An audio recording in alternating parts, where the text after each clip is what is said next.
So it's about to be trade time. I guess December 15th is the date when many players around the league become trade eligible. It's always talk about the trade deadline in February. That's the end of it. Um, as far as I know, everything begins on the 15th.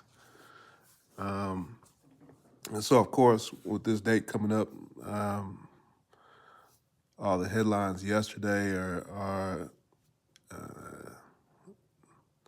I don't know, it's just LeBron James' name came up. Um, so all around the internet, people are doing their speculating, and I figured I'd get in on the speculating. Um, of course, the Warriors are the top destination. Uh, when people get to fantasizing, they fantasize.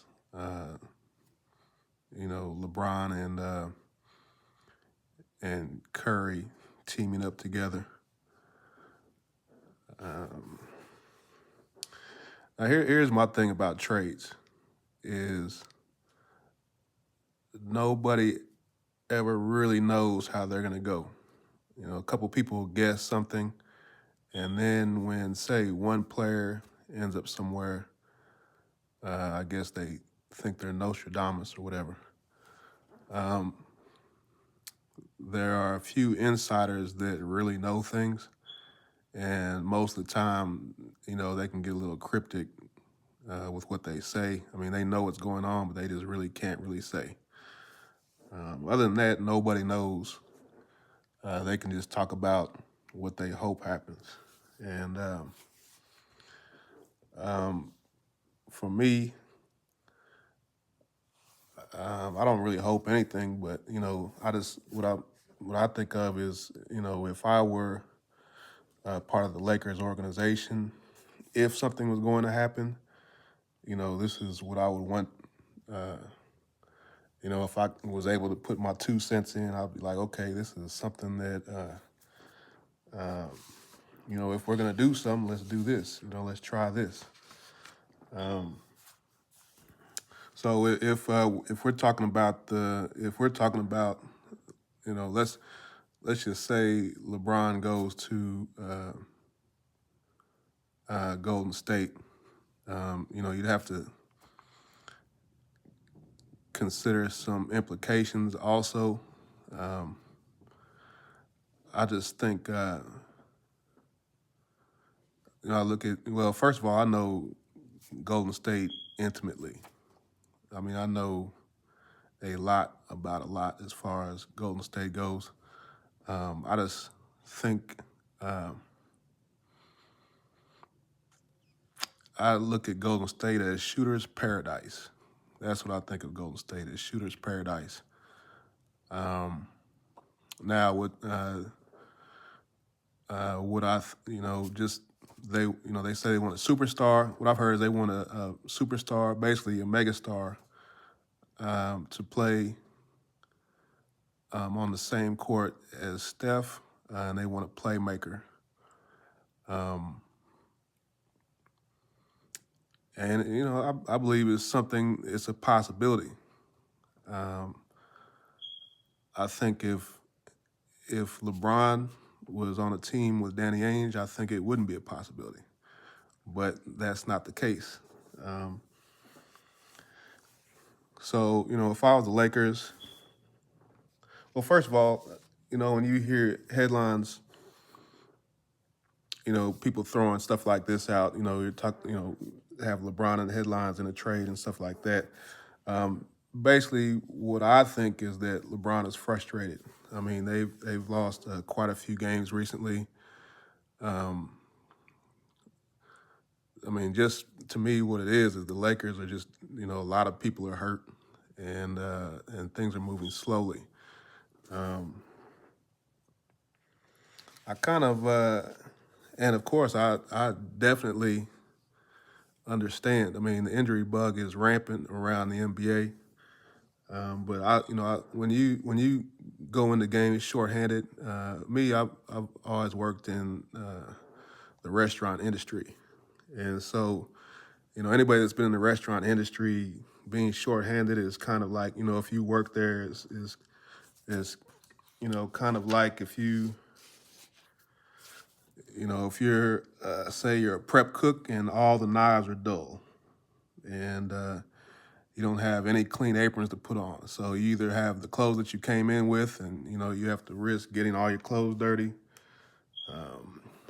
Yeah, to-go bags, all the to-go bags are stuck together and you can't get it out to customers. Your food truck doesn't show up. You have all these orders that you have to get out, and the food truck isn't there. So half the stuff that people are have ordered, you can't make the food because you don't have the food to do the orders with, and on and on and on. But anybody that's worked in restaurants, it's a million things that can go wrong, and it's due to not having what you need in order to put out your product. And so that's if LeBron is frustrated, which I'm pretty sure he is, you can't, it's like you get out there, you have all these reporters asking all these questions. Basically, what reporters are saying are like, how come you're not doing your job? How come you're not doing this? And they can poke and prod and ain't nobody trying to hear that. You're down 5, 6 players, and they're like, how come you didn't win against the number one team in the league? What's wrong? Did you not get enough sleep? Did you, that's reporters are annoying like that, and you just gotta deal with it. It's part of the package, but you can only take so much until you start to get cynical and you want to start, talking crazy back. I mean, very, very seldom is it you work at a job and people get to just come in and just take pot shots at you. And, they could be, reporting for 20 years and they still don't understand how the sport works. And they're still, asking these questions. And almost like, it's like you talking like you signed my check and you don't, you need to relax a little bit. But, I mean, that's just how it is. So let's say,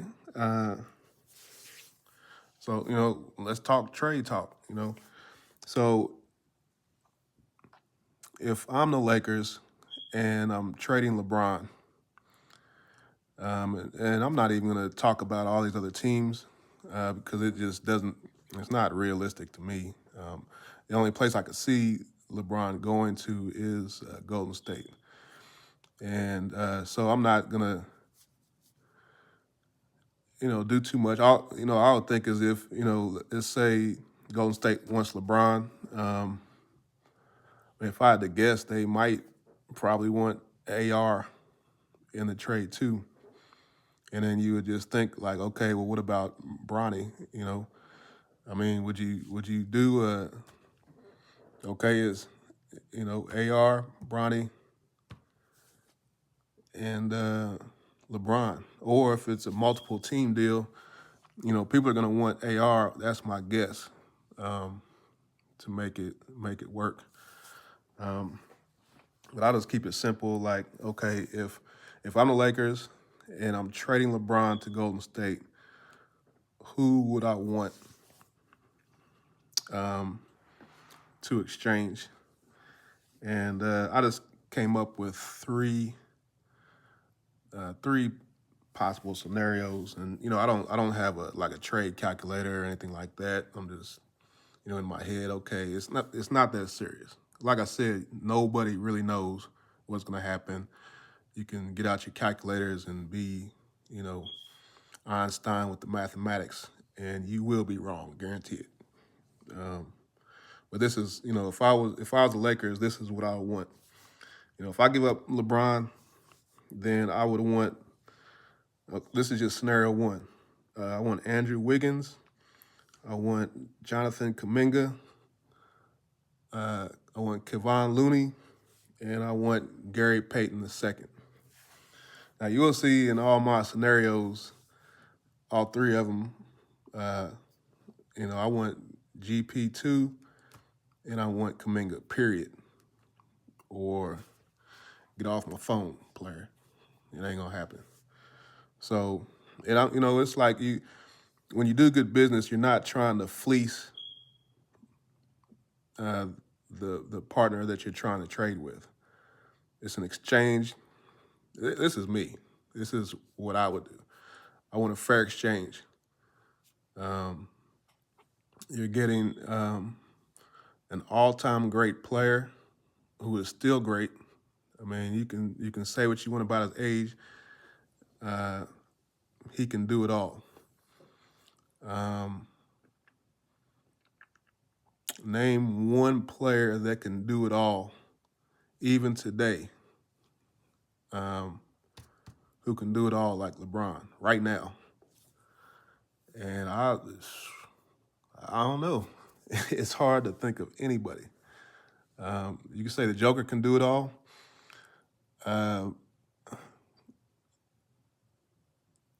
Okay, Joker, but I mean, it's the Joker.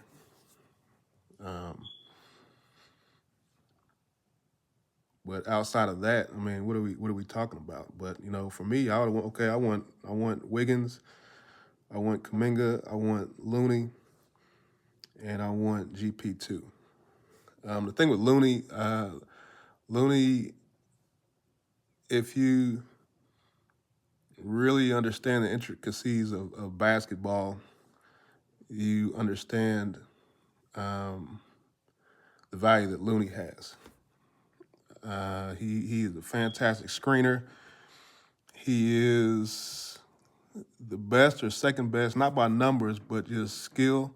Either the best or second best offensive rebounder in the entire NBA. He has guard skills. He has a mid-range jumper that we haven't really seen. He's a great positional defender. He can pass. If you want to get into sophisticated offense, which I think J.J. Redick does, I mean, he's your guy.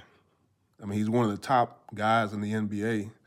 And one of the things that nobody really talks about with Looney is he's mean.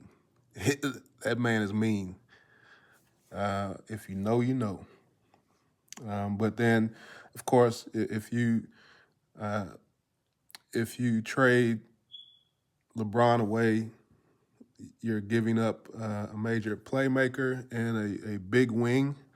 So, of course, you're going to give me, well, Kuminga, first of all. Kuminga is,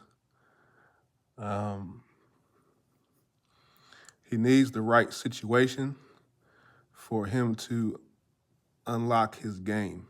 And I think, like say, if he went to the Lakers, there's enough clearance for him to get in there and to do his thing.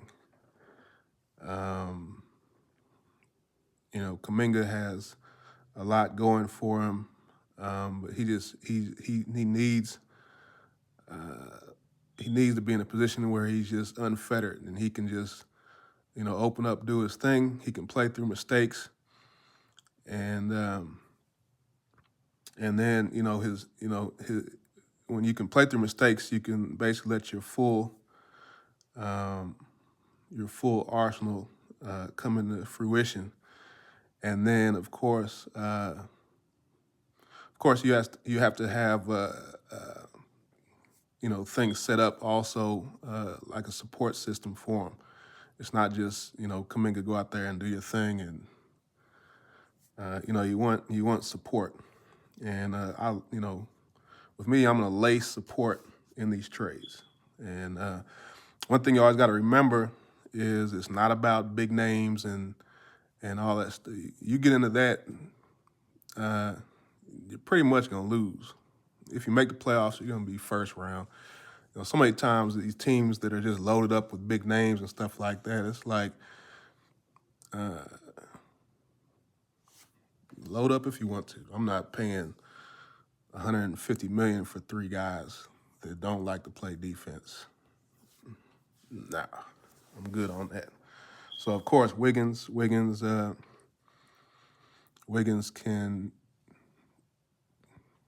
They say he can defend. Um, and I guess if you want to get okay, well, what if we play Boston? What do we, if you want to get into OKC as always, yeah, you got to think like that. And um, Wiggins is in the mix with all of these wings. Um, he can score and defend, and he's athletic. Um, Part of it also is, you got to think about it. LeBron is pure entertainment. He's box office. You can say what you want. Plenty of haters out there of LeBron, but when LeBron shows up, that turnstile is turning, tickets getting punched up, and them TV cameras, it's lights, cameras, action, period. So you need some action coming back in the building also. And of course, GP2, for me, GP2, that's my guy. Period. GP, he's a man of the people. I won't post it now, but I have video of GP behind the scenes. He's a man of the people is real, and part of the reason why I think Golden State might be willing to part with him is with rising salaries and all that stuff. GP's contract is up, and it's like I think Looney's is too. I have to check, but it's like GP, the way the athletic guy that runs and jumps and all that undersized, he's over 30. I think he might be about to turn 32, and and he's not a great shooter. I think he can be good. The shots he's been taking haven't been from his sweet spots. But if you're the type of team you're trying to build, I don't know if Golden State wants to re-sign him as far as for what they're trying to do. Like I said, I think Golden State is shooter's paradise, and I think ultimately that's what they want. If they can get somebody similar to what GP does in ability, and then also they can also shoot. I think that's what they're gunning for. When they signed DeAnthony Melton, I think that was basically the sign that GP2 might not be re-signed. The only thing is Melton got injured. He's out for the season, and he's a question mark. And that's, business is business. It's like Melton goes down. Oh, GP, what's up, baby? When, before that, GP, it might have been like, telling his agent to keep his phone on. Don't airplane mode me. It's like, it's that time, man. I can smell it, Scenario 2 is, of course, JK and Gary Payton the second. And then Trace Jackson Davis. TJD is, he's not going to spread the floor. He's not a shooter. It's interesting. I saw him shooting. Doing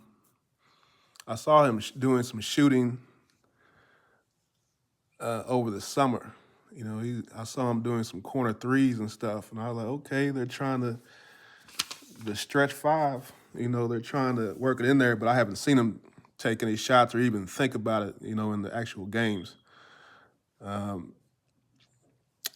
know they like him as far as running the floor, and he has a mean streak too. He'll dunk on you. He understands all the movement that Golden State does, all the slips and all that stuff that they do. Slips, backdoor cuts, you know, dribble handoffs, all that stuff. Uh, I don't know if mastered is the word, but he's somewhere in there close to that. Rebounds, of course, he'll pack you go in there. You can go in there strong if you want to. He's beating, he beats stuff up. Let me get that. Let me get TJD. You want LeBron? Let me get TJD. Got to have it. So JK, GP, TJD will take all your lefties off of you. And then let me get Moody. I went Moses Moody. Moody's in, he's also kind of, there's a logjam of shooters with Golden State. I mean, they got Buddy Hield, you got Brandon Pajemski, you got Lindy Waters over there. I mean, they just, so many shooters, and it's like, and, Moody did just sign his contract, but it's like, where do there's no room for him to be comfortable. And how many years do you have to be in stay ready mode? Be ready, what we call your name. That's what you're in college, they tell that to sophomores, freshmen. I mean, not the one and done freshmen, but they tell that, you always got to be ready, man. If coach calls your name. How many years you got to do that? You got to do your whole career that way? Like, stay ready, Come on, man. Moody has a flame jumper. He does. Especially if he's comfortable with his environment. He knows he's going to play. He also can go to the hole. It's not pretty. There's one thing about Moody. He's not a pretty player. He doesn't just have that smoothness. That's to me more what fans look for. They want the smooth. The guy come in there and hit you with the hezzy and the crossover and all that stuff. He's not smooth like that, but he goes to the hole and he gets results, and he plays hard. And I would feel comfortable putting him on anybody. I'm not saying he can lock up and shut down and disrupt anybody. But right when you say, oh, Moody, he's getting his hands in the passing lanes, he's getting steals, he's getting blocks. Who blocked that shot? That was Moody. And he has deceptive wingspan. You don't think of Moody as having hops, but he will dunk you. He will dunk you. And I just like that. And he's relentless. But like I said, there's a log jam. And he just, I understand what Golden State, and it's funny because they're not trying to copy Boston. Golden State created the blueprint. Boston took it and took the blueprint, and they already had two dogs out there, and Tatum and Brown, and then they just built around that. Now they just got flamethrowers everywhere, and they got the bargain. I'll make a video in the future about the greatest contracts in the NBA. There's some fantastic contracts. Derek White is one of them, although they had to pay him, but nobody saw Derek White coming. When the trade first happened to Boston, it's like, oh, okay, all right, Derek White, But then Derek White went to the Steph Curry School of Shooting, and now he is a problem on steroids. I mean, they knew he could guard. They didn't know he could guard that well. They definitely didn't know he could block shots like he does. And then the shooting came out of, to some people, it came out of nowhere. But like I said, when you play against Steph, like in a playoff series, and then you get a chance to just, it's not like one game and then you play the next team. When you can sit there and obsess about one person for weeks and just study and learn everything about them and watch all this film and all this stuff, if you look at it the right way, you can turn into quite a player. And so that's what I mean when I say Steph Curry's school of shooting. He faced Steph in the finals. So it's like an actor getting ready for a movie role. The great actors dig into their life and dig and keep digging and then dig some more. And then they become that person and then live like, Steph Curry's school of shooting. And then, of course, then again, he's back with Steph in the Olympics. Anybody that doubts what I'm talking about, that's on you. I know what it is. Same thing. It's a little early. My memory is not working right now. Let me see.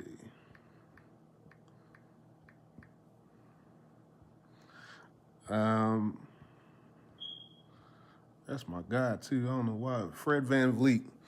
Fred VanVleet had a change of fortune when he went up against Steph in the finals when he was with Toronto, 2019. And I know Fred. Fred was a younger guy back then, and he was trying to make his mark. You let Fred tell it. He woke up like that way back then. No, but Fred got in that series with Steph, and it's kind of like you look over there, and I'm like, Fred was like, I'm pretty much like you. I'm pretty much same size as you. I'm pretty much, except I play more defense, at least in his mind. I play more defense than you, and once again, he gets all into this stuff, and all of a sudden, Fred he could shoot before, but it went to a whole new level, as far as range and the type of shots he took and all, everything transformed after that series against Golden State. The confidence skyrocketed, all that. I mean, they traded Kyle Lowry, all that. You didn't see that coming until after that series or during that series. The GM probably scratching his head like, oh, Fred looking kind of good out there. We can make some moves. And then Steph Curry's school of shooting is a real thing.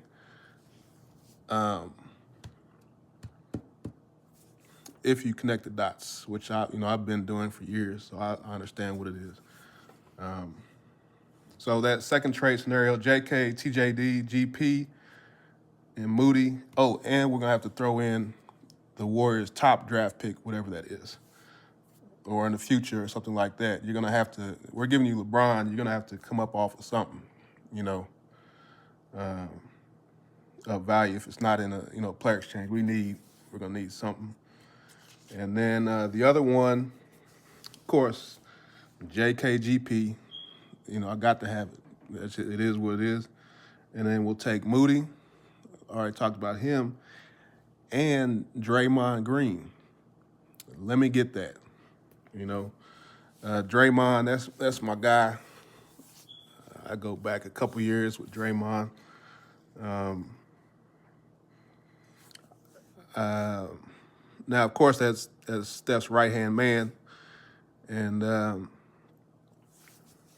that's where it makes it like this, all this stuff is just hypothetical and just out here talking jazz. But of the three scenarios, that to me would be the least likely. That's Steph's right-hand man in 100 different ways. And but if I'm Pelinka, I'd ask that question: what's up with Draymond? Why would I want Draymond? Well, if it was me, I got Draymond playing point guard, and then I would have D'Lo move to shooting guard, and instead of if you're giving up LeBron, it's like, well, I need a playmaker back. Then let me get Draymond. We say, well, he's not LeBron. It's like, well, if you understand how to play basketball, Draymond is just different from LeBron. but he can handle the ball. He can run your offense. He can run the fast break. All the stuff that, once again, the intricacies that JJ wants to get into offensively, Draymond can do all that. His IQ,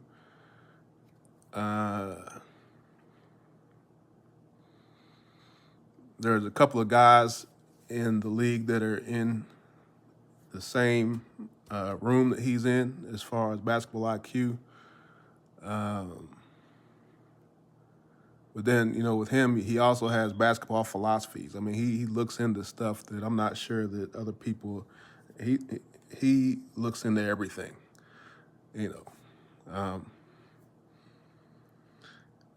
and then of course you have the defense. I mean, literally 1 through 5. I mean, there's nobody his size in the entire NBA that can guard fives like he can. He can guard 1 through 5. Now, of course, his why would Golden State possibly consider trading him is age. One is age. 2 is you just don't really know how much longer he wants to do this. He kind of plays with people's emotions, like, I could walk away today, or I'm going to finish out my contract, or we'll see what happens, or, I don't think he's really sure. He's not saying like, I'm done as soon as my contract is over. You just don't really know where his head is. And I don't think he has anything set in his mind. It was almost a day-to-day, week-to-week type of thing with him. He has the contract, but you just don't know, how much longer you'll have him either physically or in mind. You just don't know how long he wants to do it. And then the numbers say he is shooting very well. He's actually one of the top shooters in the NBA. But do you really think of Draymond when you're in shooter's paradise? You just for like true shooters, he's not that. And then of course with all the attributes that he has, it would almost be redundant if you get LeBron. LeBron, a lot of similar things, and of course outside of shooters, and defenders, people, it's like, the redundancy, it's like, I don't know, do we need that, especially at the price tag? Draymond makes a great salary. So you have, Steph at 60, you have LeBron in the 50s, and then you have Draymond in the 25 million range.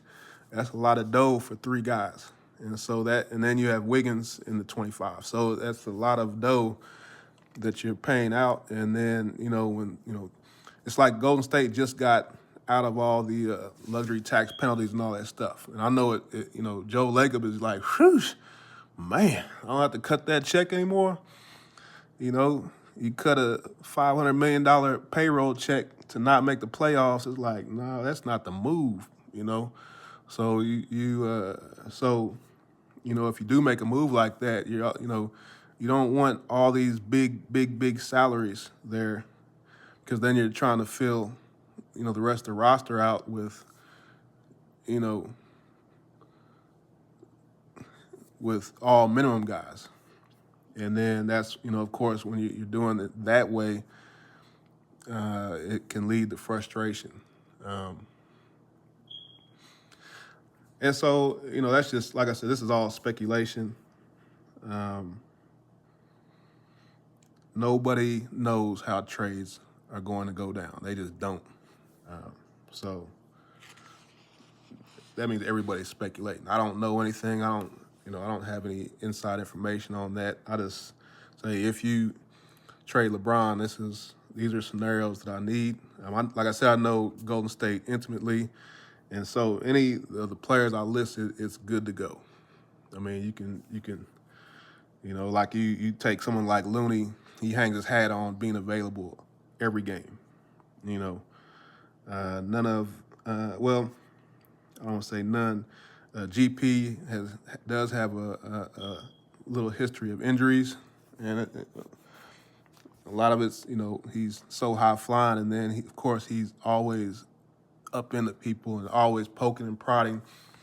There's a lot of elbows and knees and all that stuff where he navigates, and things have happened in the past. So far this year, I mean, he's been A1 healthy. He got himself all the way back healthy, and then and it shows his dedication to being injury free. Now there are a couple other things. I heard something about. I was watching the Laker Nation video, and he was talking about Brooklyn wanting to make some moves. A lot of big name guys come out of college. So they're positioning themselves. I mean, everybody talks about Cooper Flag, but there's dudes out there.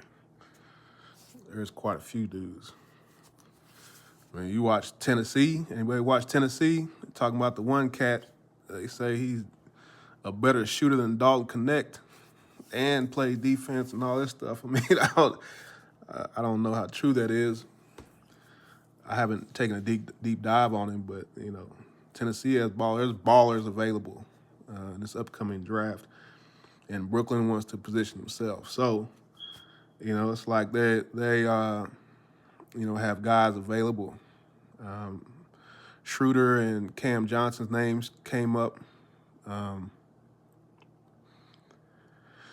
What's interesting is I don't, let's say LeBron doesn't go anywhere. I don't know that he'd be interested in playing with Schroeder again. I don't see that at all. If, let's say, LeBron does move to another team, I like Schroeder, but if it, let's say you get Schroeder, how would you use him? You would have Schroeder as a starting point guard, of course. But then what would you do with D'Lo? Well, me, I want, if I want both of them. I want D'Lo and Schroeder. And the biggest part of that is both of them are great game closers. If you're doing all this trade stuff and everything like that, I don't know if you're doing all these trades and blowing up. I don't know.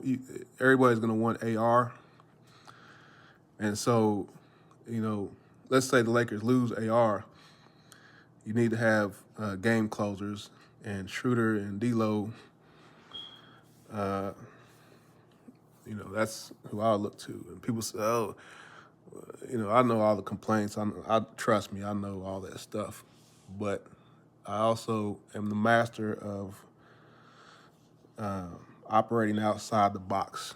Just because you don't think it's the way to do things, trust me. There's ways to do all kind of stuff. And so I would run D'Lo and Schroeder. And then, all kinds of variations and, subs and all that stuff. I would definitely, if, let's say, LeBron moves on, I would definitely be like, let me get Schroeder. And keeping D'Lo, please believe it. You guys are crazy if you think, okay, whatever. And then of course, Cam Johnson, that'd be a beautiful thing. Cam Johnson is a shooting scientist. If you sit there and listen to Cam talk about shooting and footwork and angles and releases and all that stuff, I'm not saying he understands it better than anybody, but when he describes it, he describes shooting better than anybody that I've heard in the league. He's the kind of guy when he gets to talking, people just put their head down and leave because it's like this dude is way cerebral. But Cam Johnson, I don't, if all this stuff mixing, that would be a dream for Golden State to get Cam Johnson, I believe. I mean, I think they would, they'd put half the team on the line to get their hands on Cam. As far as the Lakers, I don't know what kind of trade scenario would work to get a Cam Johnson. That's the kind of thing where I could see like a three-team, four-team trade and all that stuff with guys. They get this, how that goes. But Cam Johnson's a baller. It would be nice to see him playing with the Lakers, but I don't. For some reason, I just instinctively, I don't see that happening. Now, here are two guys that let's say the Lakers don't do much of anything, just a little tweaking and stuff. Let's say they're like, we're not gonna just shoot our wad right now and all that stuff, but we do a little tweaking. These two guys, once again, if you know how to really ball, and then you look at the Lakers payroll and all that stuff. You start hearing the word apron. It's like their payroll is not even close to being the highest. I mean, Boston is out there in wild categories. I don't even understand that, but they got like 10 max player type dudes. Like, how are y'all paying for that? But the Lakers, I mean, their payroll is still kind of high. Like, I was looking at their payroll compared to Toronto's. I was like, Toronto has like a college team payroll. NIL, you add the NIL up, it equals Toronto's payroll. Like, I don't know how they do it, but that's with Bruce Brown making $23 million, which to me, go Bruce, get that cash, but that was, I don't know what they were thinking, but these two guys, former Laker, Wenyen Gabriel. And I know people have grown, oh man. Well, once again, I said, if you know how to ball, Wenyen is who you want. 6'9", long arms, plays as hard as anybody in the NBA. And of course, you saw him in the Olympics with South Sudan. I mean, he was one of their top guys. Like I said, plays hard, long wingspan, 100% scrapper, just scraps. You look at the roster team right now. I mean, look at the Lakers team right now. How many scrappers do you have? How many? I'm asking, how many scrappers? And of course, bigs. How many bigs do the Lakers have right now that you can count on to, Because the thing is, Wenyen, he can sit in those corners. He can stroke the three from straight on and the corners. He rebounds. He runs the floor, and he's a veteran. I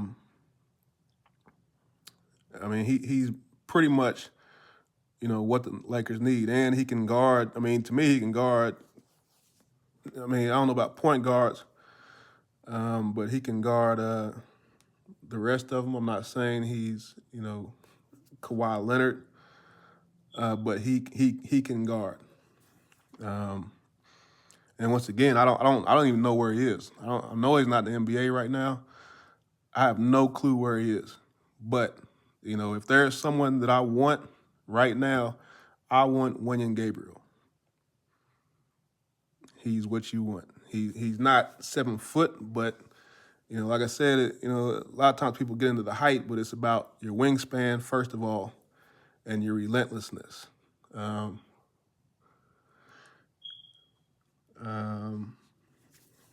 once again, I don't know how much LeBron liked him either. I mean, when they played together, it it was not a marriage in heaven, if you ask me. I mean, I didn't look real close at it back then, but it did. I didn't feel that. But Wenyan is, especially as far as economics go and all that, I want Wenyan Gabriel. The other guy, I don't know. It's kind of weird. I don't know if he's still with the 76ers. He's buried in the bench, something like that. But Lester Quinones, I believe that's his name, Lester Quinones. So he was with the Golden State Warriors last year. The recurring theme, Steph Curry School of Shooting. I want Lester. I don't even know if he has a full guaranteed contract for this year. I mean, like he's like end of the bench Sixers. He's kind of a different type of. I mean, I've been watching him since he was at Memphis. I've been watching him for years. He's been G League and then of course Golden State. He got a little bit of tick in and out. But once again, you think about economics, and Lester can shoot. He has this really high arcing moon ball. There's actually a video by it's Buckets 596. The video is called Lester Quinones Cooks NBA Stars Like James Harden. So if you went and looked at that video, and of course, when you watch stuff like that, everything's edited. You only see makes, and on and on. But that's not, I've been doing this a long time. It's not about what you see and what you don't see. It's like an equation that you're trying to work, and it's like, how much do I have to pay? How much would I have to pay him? How much would I have to pay to get him? What is the upside? What kind of potential is there? And you want somebody with a good attitude. Once again, former Warrior, Steph Curry School of Shooting, which is what I'm trying to tell people. One of the greatest lines in history that I heard was actually when Lester was playing against Harden over the summer, and Harden said, "You look like something." One of the greatest lines ever. You look like something. What in the world? Like, come on, James, that's cold. Not in a bad way. It's just a cold line. You look like something. An all-time great. Giving a little sprinkle of a compliment. But then it's kind of weird because I didn't know what Lester was going to do. But, all of a sudden he's, at the end of the 76ers bench, like falling off, like the ball boy telling him to get the Gatorade, give it to, PG. Hey, Lester, grab that green bottle right there and hand it to PG tight. That's how far down the bench he is, which to me means availability, But, if you know what to do with a Lester, which I do, let me get that, So let me, so what, Wenyan Gabriel, Wenyan, what, you want him? Yeah, man. But I only got, a little bit of, you ain't getting, well, we're going to give you AD for Wenyan. We're going to send him overseas. Nah, man. Let me get that. Let me get Wenyan. I'll give y'all some box seats or something. Let me get that. Let me get Wenyan. Let me get Lester. And you're like, well, who will we? You got eyes? Look. I'm taking Wenyan is my big off the bench. Doesn't have to be, he could back up Rui or he could back up AD, but I want somebody that can scrap and is long and is mean and will get on them boards and run the floor. And, you can think about Wenyan is you can program him. This is what I need you to do, and he's going to do it. He's hungry. That's what you want, hunger. I want hunger. And when he was in the league, out of the league, it's like, you want to get back on the private jet. You want that, Four Seasons hotel and all, you want that. You got something better to do right now. This is what we need you to do. Only issue with Wenyen is turnovers. And that, all that stuff can be fixed. So I want Lester, and I want Wenyen. And if you don't understand it, once again, it's not on me. I get it. I know what it is. So, so to sum it all up, if I have to, if LeBron wanted to move on, and of course I'm not, what would that mean with Bronny? Would that mean Bronny and LeBron are a package deal? I don't know. And once again, I think everybody needs to relax. You're talking about King James. Don't you always put respect on his name. It's King James now. But,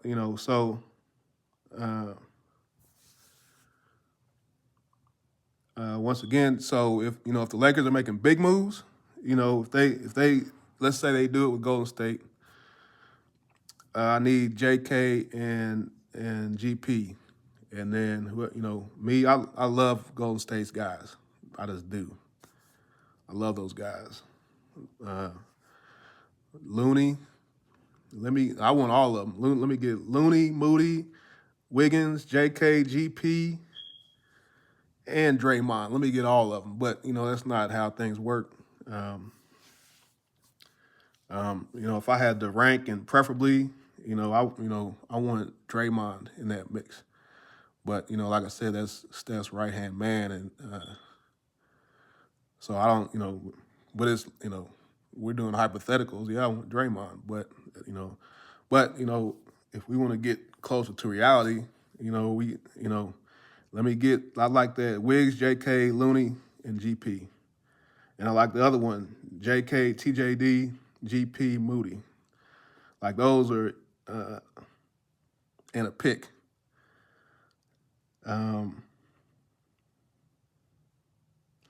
So either one of those, either one. I'll take either one. But let's say the Lakers do that, and we're being hypothetical, and we're doing wish lists. Let me get one of those two. Let me get 4 Warriors, and Wenyen, and Lester. So that's 6 guys. And if we just go super hard and blow things up, let me get those 6, and let me get Schroeder. And then we put it back together. Of course, we're D'Lo, AD, Rui. Period. Do not don't get crazy now. Don't get crazy. D'Lo, AD, and I'm not saying everybody else. No, I don't like doing that. I don't. When people talk about players, we're gonna get rid of. I don't like that word, get rid of. Let me get to cussing. I do not like it when people say get. There's a lot of stuff I don't like, and if you think about it, it makes sense. Some people just like being a-holes and just talking reckless. I don't like that term, get rid of. We'll get rid of him. Man, come on, man. Talk about people like that. People can do whatever they want. I don't like it. I don't like when people say get rid of. Ain't nobody cutting checks. You talking about getting rid of somebody, you ain't cutting no checks. Respect. I'm out.